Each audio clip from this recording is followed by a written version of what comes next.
Bakit hindi mo kailangan manood ng mga balita para lang malaman kung ano nangyayari sa kapaligiran mo or sa mundo?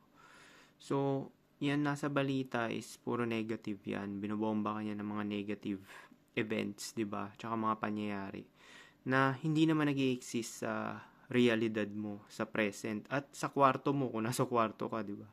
Nakikita mo sa kwarto mo, wala naman, di ba? Paglabas mo ng bahay, meron ba? Wala, di ba? So, hindi importante yung nasa balita. Hindi mo kailangan yan. Kasi, the more na inaayos mo yung mindset mo, tsaka pinapatas mo yung frequency ng energy mo, which is nga nasa mindset, di ba?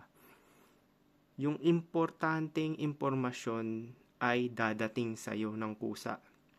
Either may mga chismosa kang kapitbahay, babalitaan ka, uy, magkaka-brown out. So, hindi ka nanonood ng balita pero binalitaan ka.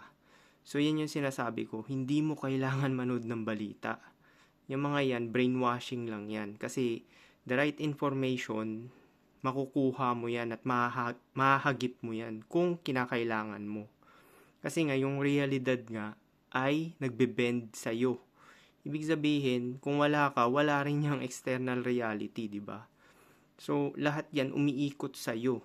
So, hindi mo na talaga kailangan manood ng balita, di ba? So, the right information, dadating sa'yo.